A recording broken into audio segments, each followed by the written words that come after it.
Bismillahirrahmanirrahim. Assalamualaikum warahmatullahi wabarakatuh. Selamat malam untuk Bapak dosen, Bapak Nanang Abdurrahman MKom. Sehat selalu, bahagia selalu buat Bapak Nanang. Baiklah, perkenalkan nama saya Anton Susanto.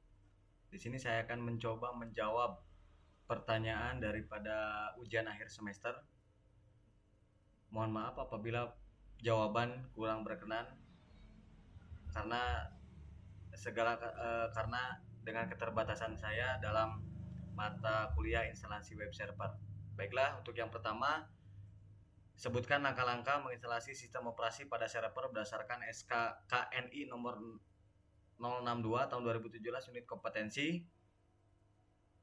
dan menginstal sistem operasi server. Oke, untuk yang pertama, mempersiapkan Windows installer terlebih dahulu. CD atau DVD atau flash disk bisa dipilih. Berikutnya pastikan penyetelan sudah dilakukan pada komputer target pemasangan Windows Server.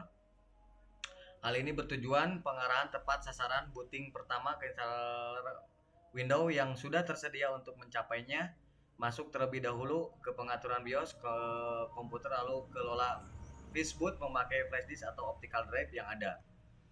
Jika sudah mencapai tampilan ini, pilih bahasa instalasi, waktu, dan jenis keyboard yang akan dipakai. Kemudian klik next jika penyetelan awal memang sudah sesuai keinginan. Kedua, apabila sudah muncul seperti gambar, klik install now pada posisi kiri bawah. Tersedia pilihan repair your computer yang berarti perbaiki komputer Anda. Klik tombol ini apabila terjadi masalah dengan sistem Windows Server. Kemudian muncul laman menu aktivitas Windows, masukkan produk key atau kunci produk Windows Server. Kunci produk otomatis didapatkan saat membeli operating system Windows Servernya. Jika tidak mempunyai kunci produk, pilih I don't have product key. Kemudian selanjutnya, memilih sistem operasi yang akan dipasang. Pilihlah sistem operasi yang sesuai dengan kunci produk yang dipasang. Ada dua pilihan yang menyertai setiap pilihan sistem operasi. Terdapat pembeda yakni desktop experience pada salah satu pilihan tersebut. Jika baru memulai, pilih versi dengan informasi desktop experience sebab pengalaman dengan sistem operasi berbasis GUI. Sedangkan jika sudah ahli, pilih yang tanpa keterangan desktop experience. Selanjutnya, centang pilihan I accept lisensi agreement lalu klik next. Terdapat dua pilihan upgrade dan custom. Pilih upgrade berarti proses instalasi tidak akan menghapus file dan program aplikasi yang terdapat dalam komputer. File tersimpan dalam drive sistem operasi tempat terpasang. Sedangkan pilihan custom berarti akan menghapus semua data pada drive sebagai tempat instalasi untuk sistem operasi Windows-nya. Kemudian selanjutnya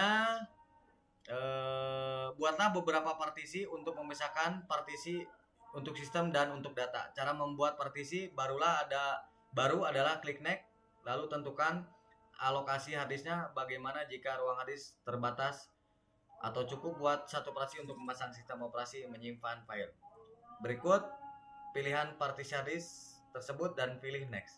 Tahapan instalasi Windows siap dimulai. Caranya dengan menyalin file sistem operasi ke dalam harddisk dan memasang fitur Windows.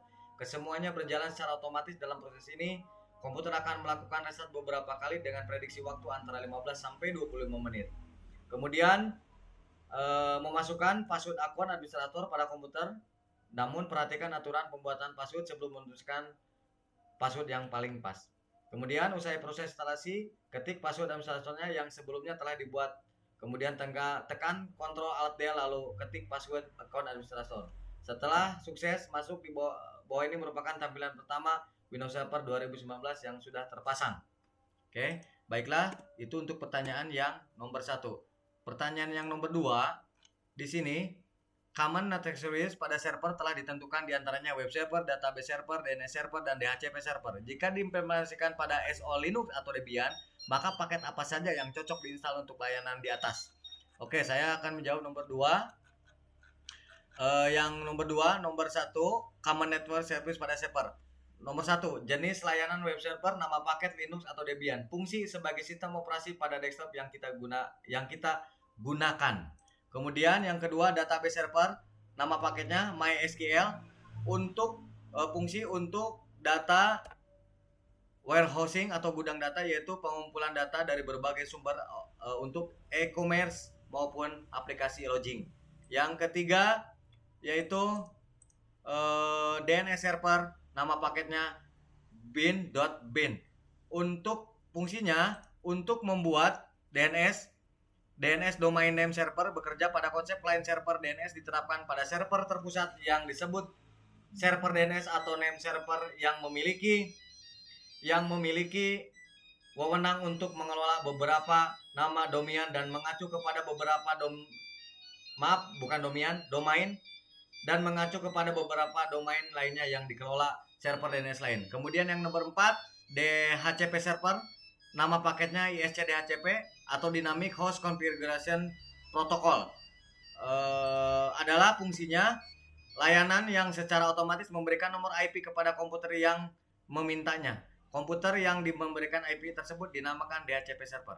Oke, untuk yang nomor 3, terakhir, jelaskan tool monitoring yang Anda ketahui untuk memantau kinerja pada server. Jawabannya adalah banyak sekali untuk memantau kinerja sistem pada server. Salah satu diantaranya adalah tool monitoring server Nagioscore. Tool monitoring server pertama yakni Nagioscore. Nagioscore adalah tool open source yang banyak digunakan untuk memantau kinerja server dan jaringan. Banyak ahli IT menganggap Nagios menjadi salah satu tool monitoring server terbaik. Namun salah satu kendala terbesar adalah melewati fase pengaturan awal. Kemudian yang kedua, Collect adalah daemon open source populer yang mengumpulkan statistik kinerja sistem dasar dari waktu ke waktu dan menyimpan data yang dikumpul dalam berbagai format. Kemudian yang selanjutnya ada Spiceworks. Spiceworks adalah tool monitoring selanjutnya, yaitu Spiceworks untuk melakukan monitoring secara real time untuk sistem operasi Windows maupun Linux.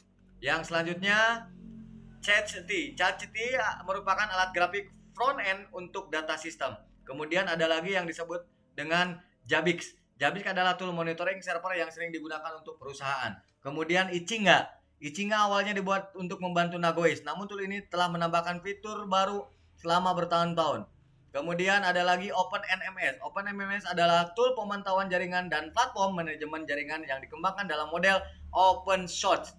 Yang selanjutnya Monitis. Monitis adalah solusi pemantauan kinerja yang menganalisis kinerja jaringan. Kemudian yang selanjutnya Manage Engine of Manager adalah perangkat lunak pemantauan jaringan yang juga dilengkapi kemampuan pemantauan server. Yang selanjutnya Logit Monitor. Logit Monitor adalah platform pemantauan kinerja berbasis SaaS yang menampilkan pemantauan server komprehensif. Yang selanjutnya Datadog. Datadog adalah pemantauan cloud sebagai penyedia layanan yang memungkinkan tim IT untuk memantau seluruh infrastruktur. Kemudian SolarWindows. SolarWindows Serverless Monitor adalah solusi pemantauan server dan aplikasi yang memungkinkan tim support untuk membantu status dan kinerja server. Barangkali itu saja Bapak dosen yang bisa saya sampaikan. Mohon maaf apabila ada kekurangan dalam menjawab. Jujur saja saya tidak memiliki kemampuan secara khusus untuk mata kuliah ini. Ini juga perpaduan antara melihat buku dan mencari artikel-artikel di internet. Terima kasih atas perhatiannya. Mohon maaf sekali lagi apabila ada kekurangan. Salam sehat, salam sejahtera, sehat selalu buat Bapak dosen beserta keluarga. Wassalamualaikum warahmatullahi wabarakatuh.